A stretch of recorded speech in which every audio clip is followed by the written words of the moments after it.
we've got Dr. Obadele Kombon from Ghana, Karibu Sana. Can we give him a round of applause as he joins the stage? And we've got Justice Dr. Alala Deng from South Sudan. Can we welcome him? A round of applause. So the two gentlemen are going to take us back into the philosophical foundations of the practice of martial arts, but a lot more details will come through the moderator, Joel Ongoto. And at this particular juncture, I would want to welcome Joel to be able to give us a brief intro, also introduce the speakers and the topic for this session. Karibu. Yeah, thank you, Ganadero. As you've heard, my name is Joel Ongoto. I work at the National Commission for UNESCO. I'm the program director responsible for social and human sciences program, where we coordinate issues of sports, youth, ethics, intercultural dialogue, and many more other issues. So colleagues, I have this privilege to introduce to you the two distinguished presenters. I will first start with Dr. Obadele Bakari. The name sounds very East African, Bakari. Dr. Obadele Bakari Kamboni has a PhD and was born in Brooklyn, New York. He has a long CV, so bear with me, colleagues. At the age of 1, his family relocated to a small village of Wendell near Raleigh, I believe, in North Carolina in the United States. Upon completing his high school, he attended Morehouse College in Atlanta, Georgia, on a full academic scholarship, where he majored in African American Studies. Upon graduating from Morehouse, he went on to graduate to graduate school at the University of Wisconsin-Madison, where he majored in African languages and literature on foreign language and area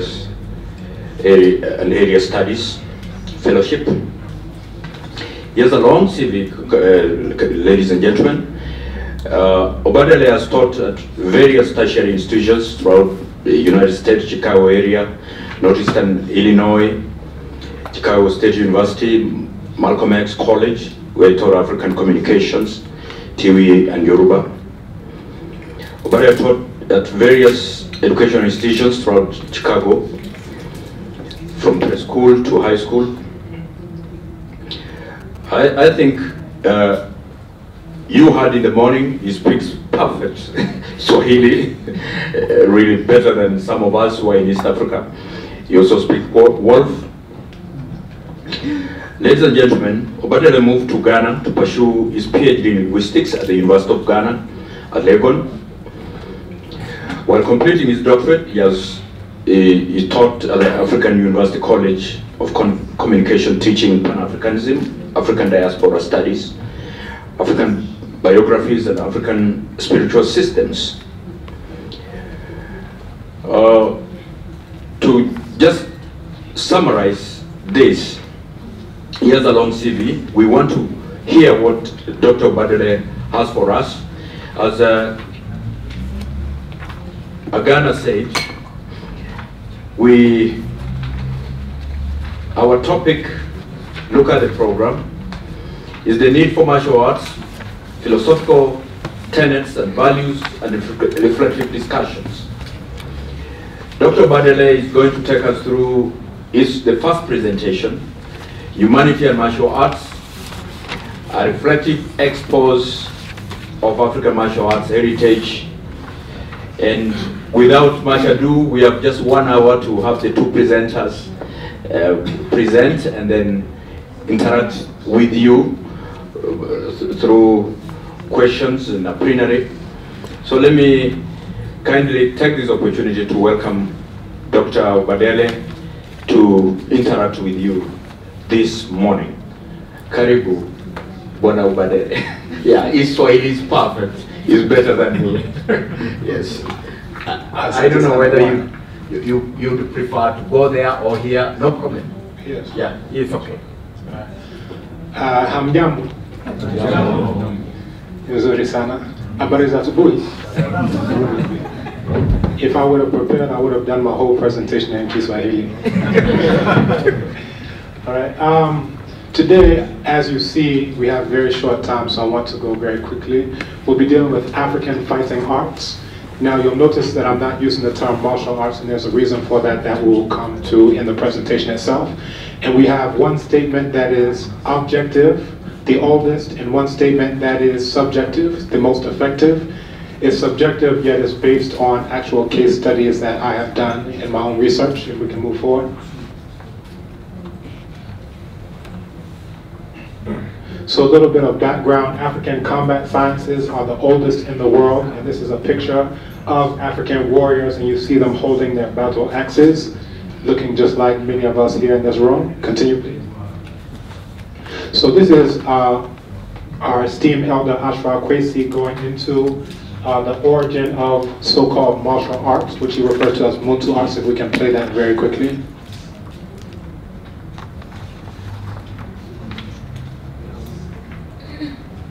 Audio, please. We find ourselves in the deification of somebody else's culture or some other people. Like, for instance, martial arts. If you go in a dictionary, you'll find that martial means a Roman god of war. Who would want to identify with a Roman god of war? And especially when you look at the art defense system that all of you will have an equal chance to see in just a few minutes. Long before martial or Roman god of war, and long before the Asian art defense system, the origin of all of that came right here in Kemet. It was called the Muntu. The Muntu art form was an African defense system, long before a Roman god of war called martial art. Here you see another art form, even using the sticks and the art form. The one we look at is some kind of a karate chop. And then you see a flip that's taking place right here. So here you see, right, what they call judo. Here you see a flip right here, and also another form of the art. So all this is carved in stone, dating thousands and thousands of years ago. Alright, so let's move forward, please. When we're in. So this is the oldest depiction of what we now call martial arts in the history of the entire world, and it dates to over 5,000 years ago. And this is from the tomb 15 of Baket III in what was called Monet Khufu, modern day Beni Hassan.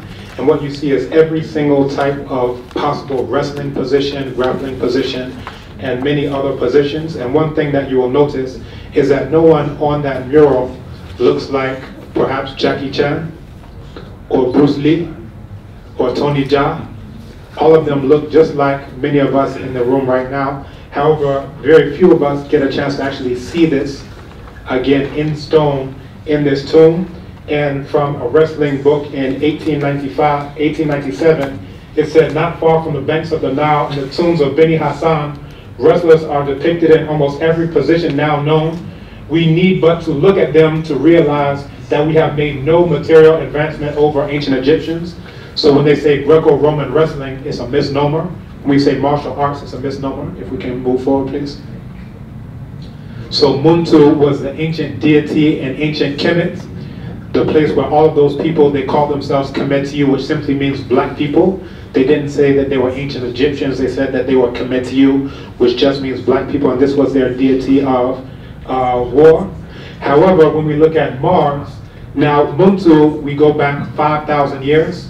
Mars, the beginning of Rome itself, only dates to 750 BCE. So here they talk about Mars, warlike from Martialis, or Mars of war. So there's a proverb, an African proverb that says, it's a silly daughter who tries to teach her mother how to bear children. It's a silly daughter who tries to teach her mother how to bear children. This means, why should we name it after Mars when there was no such thing even as Rome at the time that we were doing these fighting arts and sciences? If we can move forward. So a little bit of my personal background. I have in this study embodied participant observation and reflection because I'm a practitioner. In my youth, I slapboxed and wrestled informally, cognate forms to what's called Kandeka and Kambangula, which are practiced in Angola. I began training capoeira in 1998, trained in Brazil in 2007, and over the past 9 years in Ghana, I've been sparring and fighting with practitioners of karate, boxing, wrestling, taekwondo, judo, jiu-jitsu, capoeira, and so forth and so on, and we'll see a little bit of the sparring outcomes. So capoeira, it actually comes from a word in Kikongo, kipura, which is to move about in a manner like cockfighting, if we can move forward. So practical use, let's move forward. So if we can play this video very quickly. So these are some of the movements, some of the sweeps. If the audio can go up to. Alright, we can move forward. Here we can see some of the back kicks that we do.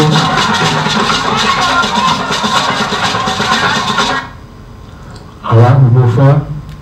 This is a back kick where you will see it's quite effective and powerful enough to kick a person across the area. Here is another ground spin kick. This is against second degree black belt in karate. If we can move forward. And then also we do stick fighting.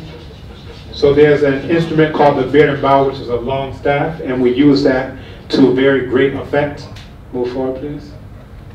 And we can see a very similar type of outcome in other types of African fighting arts as well, because as was mentioned in the talk previously by Professor Han, that you can see that we don't stand in one place in capoeira. The point is to attack without being attacked. And from Muhammad Ali, he says, in the ring I can stay until I'm old and gray because I know how to hit and dance away. So again, in many of the Eurasian arts, you see it's very rigid and very blocking. In this one, just like in capoeira, it's very fluid. The idea is to be able to attack without being attacked. We can move forward.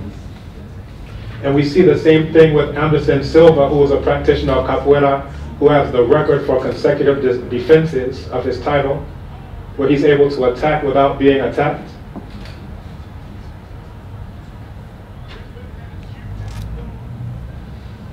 One of the prides of capoeira, also out of Brazil, where he's able to knock someone out even moving backwards in a division up. All right, this is capoeira effectiveness. Let's move forward. Now also the connection between the drumming, the dancing, the rhythm, and war.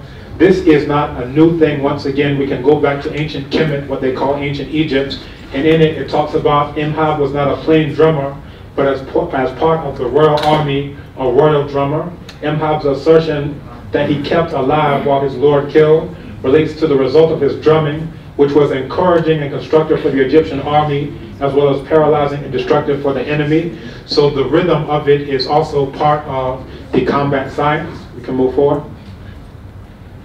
So some of the conclusions, and again we have to keep this very short. When we look at Thailand, you see that the military of Thailand, they practice Thai martial arts, right? Let's move forward.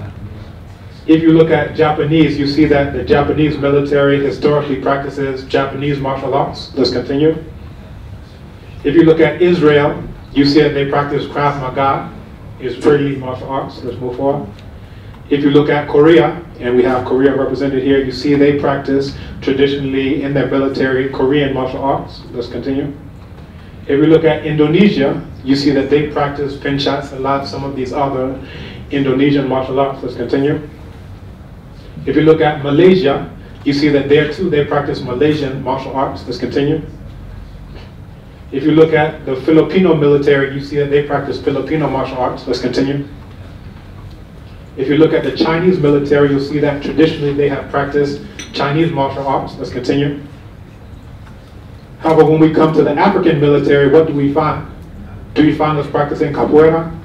Do we find us practicing kandeka? Do we find us practicing kamangula or dambe?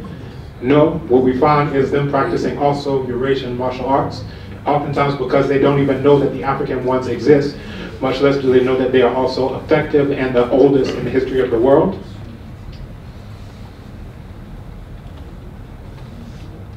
So if we can play this video very quickly, and this is me sparring against practitioners of various Eurasian martial arts, if we can play that video. if the audio can come up too. So this is a practitioner of Jiu-Jitsu. And you see out grappling of the Jiu-Jitsu. This is a karate second degree black belt, and you see out kicking the karate to the point where he doesn't know whether to shake hands or grab his jaw. This is a practitioner of Jiu-Jitsu and also Muay Thai. He's doing his Muay Thai silent. So when he comes for his kick, capoeira, we attack without being attacked. This is a practitioner of Taekwondo, but we take him to the ground. This is another Taekwondo, a red belt in this case. So he tries his kick, but again we grapple him to the ground. And this is on cement because you have to train in the place where you'll actually be. This is another karate man. And what we'll do is we'll use African combat capoeira to out-grapple him. So those who do striking, we out-grapple them. Those who do grappling, we out-strike them. Those who do boxing, we kick them. Here's a boxer, and here you see the out-boxing of the boxer. Here's a judo practitioner. And again, we out-grapple the judo practitioner, and then we submit the judo practitioner. Because it's not enough just to say you think, this is another jiu-jitsu guy, you see him tapping out. So it's not enough to say it's effective just because I think it's effective or because I want it to be effective. I actually had to go to the lab to experiment as a scientist. When I say combat science, it means I go to the lab and I experiment and I train against people no matter what their belts are, no matter what their ranks are, no matter what their titles are. Where we actually see it is right there on the mat on the ground. If we can move forward. So in conclusion, we have African combat sciences all throughout. We have Lam from Senegal. Move forward. We have Dambe from Nigeria that was mentioned earlier. Move forward. We have Nuba wrestling of Sudan. I think we will hear a little bit about that very shortly. Let's move forward. We have Soma stick fighting of Ethiopia. Move forward. We have Zulu stick fighting in South Africa. Move forward. Moringi in Madagascar, also in Mauritius. Move forward. We have Venda Musangwe in South Africa. Move forward. So in conclusion, African combat arts and sciences are the oldest in the world. That one is without dispute. They're also the most effective in the world. That one is subjective, but it's again based on my own case studies of actually testing it and pressure testing it against people who practice all types of other combat arts and sciences. So even though many people who practice capoeira, they just do it as a game or as acrobatics or as a ritual, that because they've retained those movements, those of us who learn the movements but who have a combat science orientation, we can repurpose those movements to what they were actually used for. Because in the Triple Alliance War, we used it to defeat Paraguay, actually in war, you understand? And again, we have to move beyond just dance, ritual, acrobatics in order to see how we can defend ourselves, because our military, they're doing Korean arts, but do you think they will do it better than the Koreans? They're doing Japanese arts, but do you think they will do it better than the Japanese? How about let's use our own arts and enrich them and develop them as African combat sciences? And we teach the children this as well, so that the next generations will learn about our combat sciences. So in conclusion, asante sana, mesdames, messieurs, Jerejin Jeff, et je peux pour m'attendre ma mingue, appreciate y'all, muito obrigado.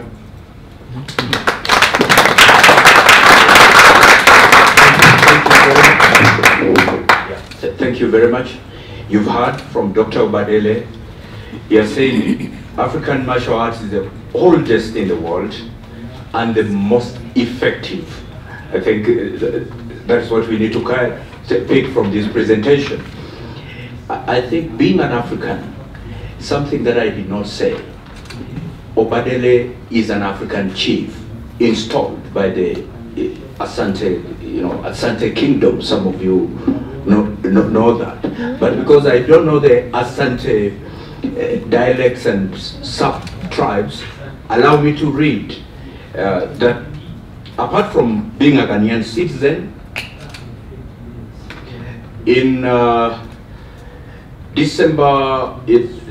July 2017, he was installed as the Banmu Kyodomne of Aquapem Mampon, where he's currently residing and building his residence is an African chief. And that is the most important, really, because some of us, we believe if you don't introduce the chief properly, you can get a curse. So colleagues, ladies and gentlemen, so asante sana, Dr. Obadele. Colleagues, distinguished ladies and gentlemen, we have 20 minutes to get into reflective mode, and you are allowed now to make comments, ask questions. The first 10 minutes, I will dedicate them to Dr. Obadele's presentation. You listened, he said the African martial arts is the oldest in the world, the most effective. Dr. Deng has also shared with us, he has said African martial arts is very good for our health, very good for our mental capacities, even for building morals. He has said it's good for women to defend themselves, and being a judge, if you are accused in his court, he will set you free. He will not jail you. And truly has said that or if you do it in good faith, that's what he will use to set you free. And he has finished that. Really, we need an institute of this nature for the African people. So you listen to Dr. Obadele. Let me now open the audience. You are free to ask him questions based on his presentation. I believe you were taking notes. He shared with us a lot of art and linked it to the African people. And now that being a practitioner, being a professor at the University of Ghana, and he's in this area, you listened. So this is the time to, I open the forum for questions. Yes, Professor Onderi is one of our distinguished professors and an expert for sports in the Kenya National Commission for UNESCO, and is a professor of sports science at Mount Kenya University in Kenya. Can you, Prof? Yes. Thank you very much. I apologize, I arrived late. I did not participate in self-introduction session, so I introduce myself first as Professor Peter Wanderi, and I am professor in physical education, area of specialization traditional games, trained from first degree to PhD at Kenyatta University, but currently I'm working at Mount Kenya University. I congratulate the two presenters and even the earlier presenter seated next to me for what they've said about this discipline so far.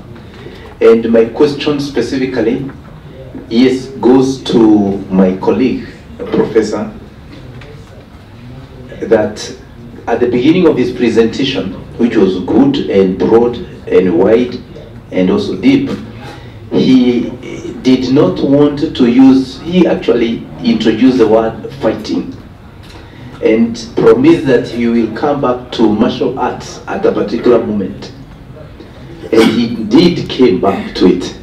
So my question is, for the sake of clarity, is it possible to get an operational definition of martial arts? Because given the wide range of activities that you depicted in your very good presentation, and one would want to know exactly, if I'm researching on martial arts, what would be my area of focus? So is it possible to give some kind of operational definition to guide us on what to focus on? Thank you very much. Yeah, thank you, Prof. Because of time, I request that we have about 16 minutes, so the 10 minutes for Professor Obadele, and then we move on to Dr. Deng's presentation. Any other question, comment based on his presentation? Yes, Madam at the very back, you say your name and your institutional affiliation. Hi everyone, my name is Maureen from JQuat University, Krav Maga practitioner, and also Shotokan Karate. Thank you for your presentation, Dr. Obadele. And I think it's interesting that it's come to our attention that everybody else practices their traditional and original arts, fighting arts. But I think in Africa, most of us seem to think what comes from the outside is what is better for some reason, I don't know. And I think I'd want to ask, is it because we don't know that we have traditional fighting styles, or is it because we actually know or we don't know, have they been tested, you know, in a fighting ground or in an actual fight to know that they are actually effective? Why is it that we actually don't know? Because some of us didn't even know this fighting style existed. We only know of the formerly from outside ones, you know, karate and all the ones that commonly are introduced to us, and they're the ones that we end up doing. And what do you think it will take for actually African countries to actually adopt our traditional styles of fighting? Thank you. Thank you, madam. Any other? Yes, yes. Our brother from Djibouti. You say your name and your institutional affiliation, please. I can speak in French? Yes, no problem. Parce que je parle mieux le français que l'anglais.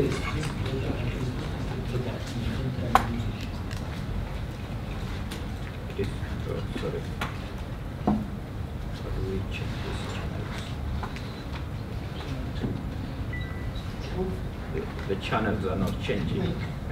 Anyway, just come in.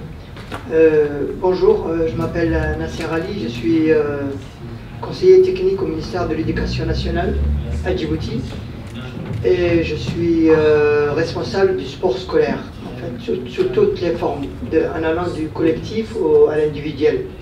Et nous avons aussi quelques arts martiaux. Seulement, je voulais juste dire merci pour les présentations aux deux collègues. Mais je voudrais juste revenir sur un petit point que le docteur Obadele a oublié. Il a cité toutes les nations africaines avec leurs combats, mais il a juste oublié une petite partie du pays qu'on nomme Djibouti, où il y a un maître qui s'appelle Maître Loïta, qui a inventé un art martial qui utilise les couteaux, les bras, les pieds, qu'on appelle le Dakeito Ryu. Et il a appelé ce Dakaito au nom d'une petite région de Afar de Djibouti, qui se trouve un peu au nord. Et cette région s'appelle Daka.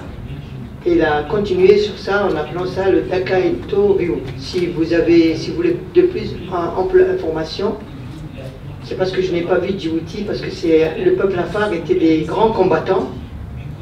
Comme vous le savez, vous devez connaître un tout petit peu cette tribu-là. Et cet art martial est actuellement utilisé par tous les jeunes scolaires. Et on a fait un peu des statistiques, on a remarqué une chose, que cet art martial, les élèves qui le pratiquent, ils sont doués à l'école. Parce que ça les concentre plus, ça les rend plus calmes. Et donc je voulais juste une rectification pour que Dr Obadele puisse juste ajouter notre art martial. Et sur Facebook, vous pourrez voir Fédération djiboutienne de Dakaito Ryu, Maître Loïta. Merci beaucoup.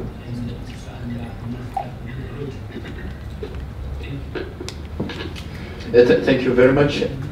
Because we opened up, we have only 3 minutes for Dr. Obadele to respond to the kindly, because we are short of time.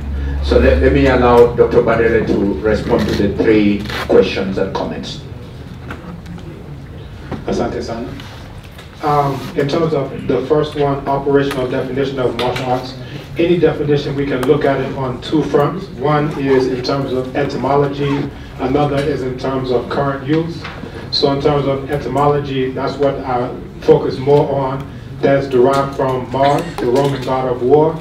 And I was making the point of why should we call it martial when the time that we were inventing these combat sciences, there was no such thing as Mars, much less such thing as Rome. So to name it martial is a bit problematic, because it's like the mother taking the advice from the child on how to give birth when the child who gave birth to you, right? So that's one. In terms of usage, I think it would depend on who you're asking, because some people would include things only in terms of physical self-defense and offense. Others would make it much more broad to include lifestyle things in terms of awareness. You know, even if I'm sitting here, I'm aware that someone's passing by me, just those types of things, to a much more broad definition, a life-based definition. So I think etymologically, what I was trying to do is problematize even using the term martial, but when it comes to usage, you know, the examples that I was giving was focused more on in terms of the physical, you know, aspect of self-defense and offense for the use of African people, for African liberation. For the lady, I didn't get your name, but why do we look down on our own? I don't think that this is something that is only restricted to combat sciences.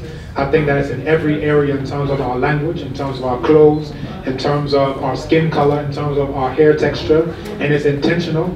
There's a quote by historian Runoko Rashidi. He says, what we do for ourselves depends on what we think of ourselves. What we think of ourselves depends on what we know of ourselves, and what we know of ourselves depends on what we have been told about ourselves. So it's very intentional that we know about Napoleon, but we don't know about the African general Dessalines who defeated Napoleon. You understand? Yeah. It's very intentional that we know about Julius Caesar, but we don't know about Jehuti Mes, one of the greatest warriors in antiquity. So if we don't know about it, then we can't say, oh, this is something that we should take up. And someone gets a lot of benefit on it. We showed a film festival, The African Man Who Wanted to Fly, a man from Gabon who traveled all the way to China to be an imitation Chinese man because of seeing Bruce Lee films. So this is soft power, because once you are entangled into that soft power, there are lots of economic benefits for those in China. There are psychological benefits in other areas. So just for the sake of time, I'll keep that, but I hope you understand. What will it take for us to develop it? We have to go down that list. We have to know about ourselves, think well of ourselves, and then we'll start to do for ourselves. In terms of that contribution about Djibouti, I've heard of Afar region, the Afar people, but I didn't know about the inclusion into the school, so I definitely will do much more research into that. I really appreciate that contribution, because this is the blueprint for what, in my opinion, African people need to do. My role as a traditional ruler is to teach the young children self-defense in the community, as Bamuchida Mheni is actually a combat title, the ruler of the rear guard. So what I do is, when I see things from African combat capoeira, and then we pressure test it against people who do Krav Maga. We've defeated people who've done Krav Maga, defeated people who've done karate, every single art, because it's not enough to say, I hope it's effective. We do it, and then we see that it's quite effective. Oh, thank you, Dr. Badele. I can listen to you the whole day, but our time is really limited, ladies and gentlemen. I saw two hands from this side. The topics are interrelated, but now they will be taken, your questions will be taken by Dr. Ben. Who is this who raised his hand? Yes, my brother from Mali. Bonjour, je me nomme Yaya Sako, je représente le Mali ici. En tant que traditionnaliste, je suis le promoteur d'un festival international de lutte traditionnelle, déjà vice-président de la Fédération malienne de lutte associée. Je viens d'apprendre que Obadele, même s'il n'a pas oublié, peut-être le Mali, depuis autant de combis salés, depuis autant de empire du Ghana, la lutte existe là-bas. Obadele, je ne sais pas si tu as oublié, mais je sais que ce que tu as dit, c'est très très bien. Si l'Afrique a pensé son art, son premier art, vraiment nous ne serons pas là aujourd'hui. Pourquoi nous ne serons pas là aujourd'hui? Parce que nous-mêmes, en ce moment, les enfants vont prier. C'est-à-dire nos enfants vont prier. L'espérance que nous avons, les ancêtres ont fait. Hein? Dans notre langage, on dit la lutte traditionnelle, avant aussi, nous on enseigne oralement les enfants dans la lutte traditionnelle. On enseigne, les papas ne doivent pas faire ça, la maman ne doit pas faire ça. À travers la lutte traditionnelle, on enseigne les gens oralement. À travers ça, la circoncision, on enseigne aussi oralement à base de la lutte traditionnelle. Et chez nous aussi, on dit, lorsque tu ne sais pas d'où vient, lorsque tu ne sais pas où tu vas, regardez d'où vient, soyons fiers de nos origines et sachons rendre hommage à notre culture à travers ce que nous faisons. Nous avons choisi de faire vivre à nos arts. Je veux qu'à ce premier congrès, que les Africains pensent vraiment à développer l'art martial africain avant d'aller apprendre d'autres arts. Vraiment, ça, c'est mon vocation. Yes, thank you very much. The question is still Dr. Obadele, but now he will still be allowed to respond. But now let's hear comments, questions based on what Dr. Deng presented. Yeah, who has the first question? Then could be yes, Mr. Ruru from Kenya. Your name and your institution affiliation. Thank you. Thank you, Mr. Chair. My name is Evan Somweri Ruru. I'm an expert from African Kempo Federation. And my question goes to Dr. Alala. Dr. Alala Deng, up there as an academia, you do a very great job in making sure that whatever that trickles down benefits everybody. What are you doing to make sure that martial arts is included in the education system? Again, do you have universities that offer martial arts expertise in your country? Because that's one thing, more especially here in Kenya, that we lack.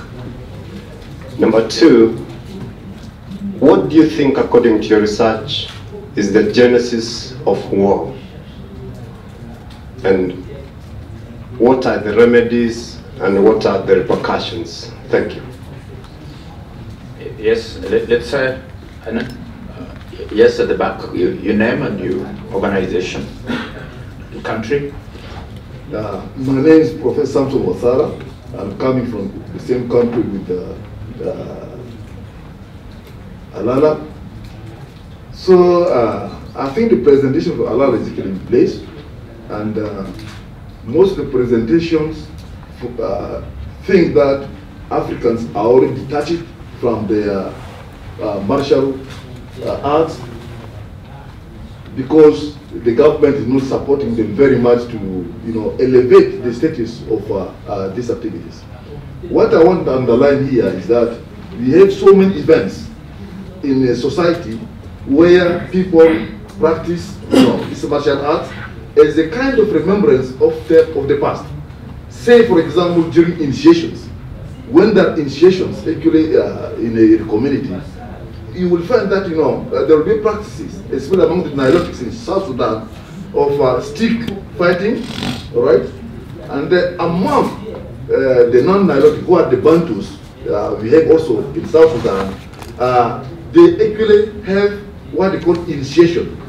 So when people go for circumcision, group circumcision, and when this event actually comes to an end, it's celebrated with actually so many, activities which are related to martial arts. Say like spear throwing, or using, the arrows, and also some tug of war between villages, etc. So I think we have also to underline the kind of events that keeps, this customary practice still alive.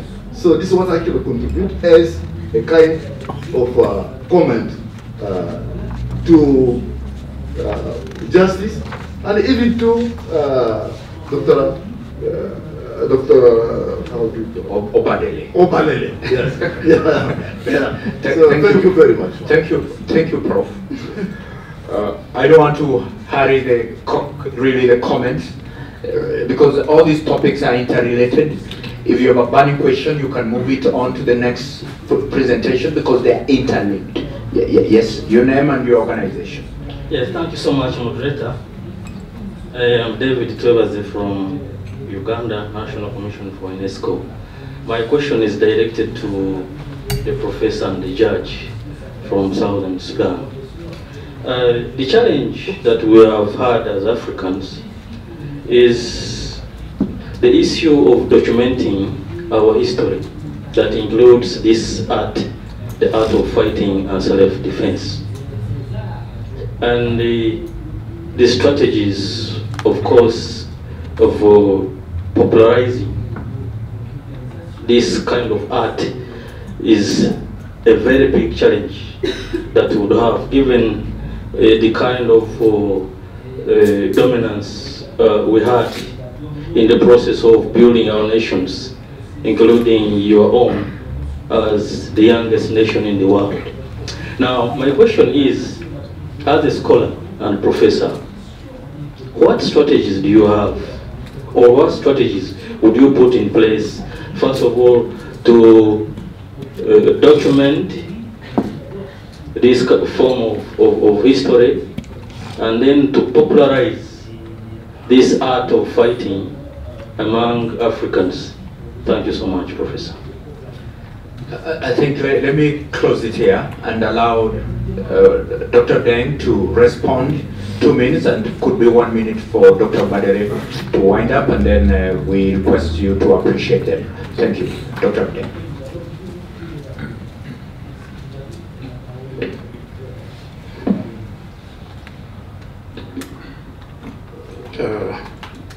Thank you very much. You see, when I started my definition from legal perspective, I said that martial arts, African martial arts, have been there everywhere, in any country in Africa. Like the professors tell you, in South Sudan we have so many martial arts.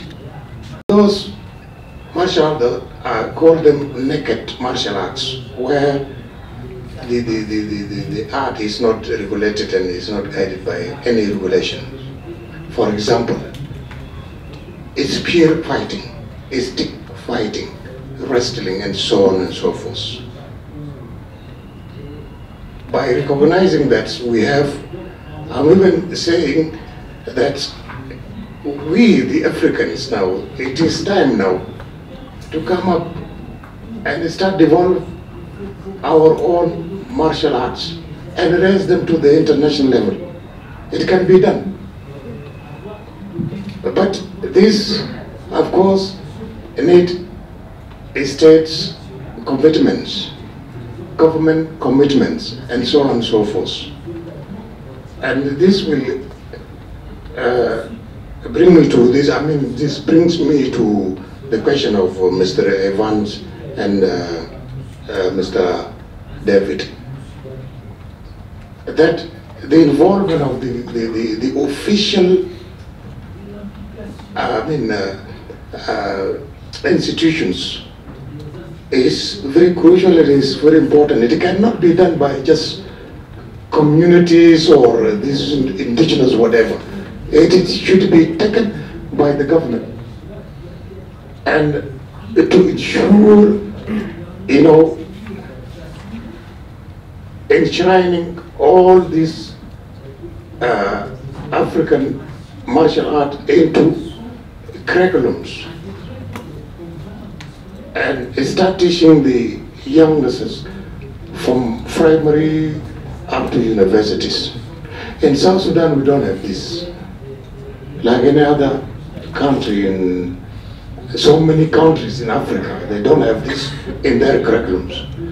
And it is my wish that this forum should come out with something like a proposal or recommendation that government be involved, you see, so that they take up from there, because it is the government that have the resources, whatever, that can enhance and develop the martial art in Africa.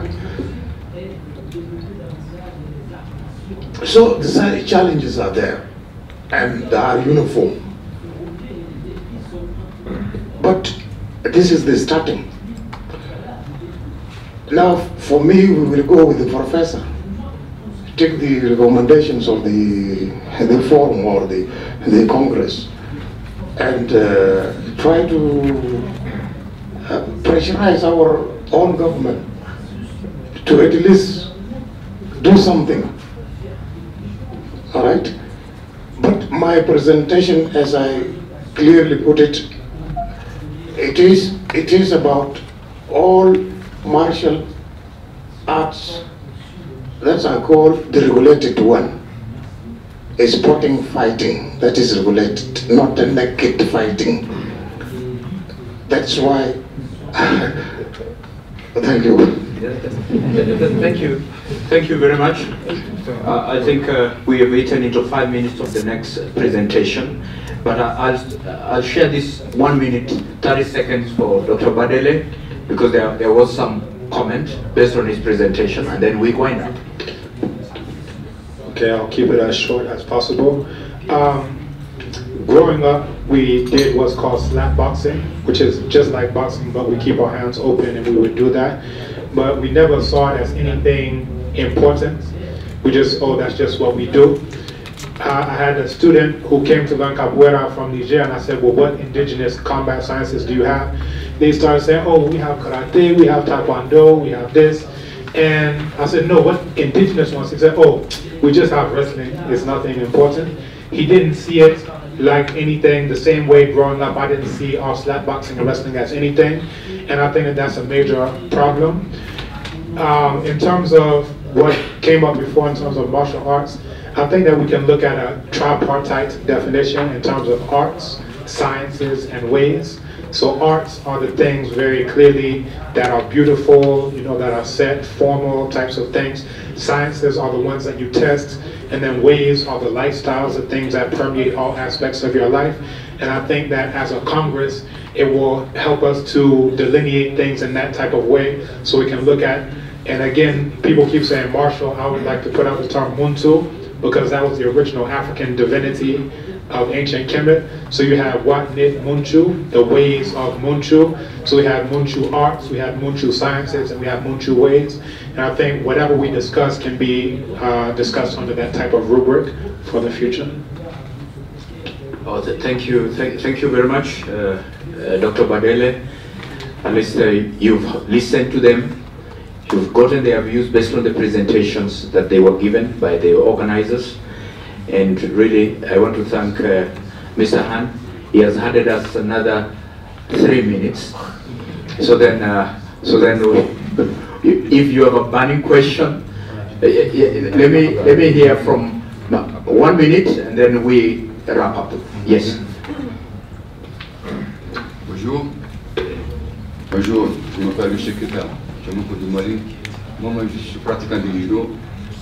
J'aimerais, les deux participants n'ont pas pu parler des principes fondamentaux des arts martiaux. Donc j'aimerais que M. le docteur nous dise les principaux fondamentaux des arts martiaux. Merci.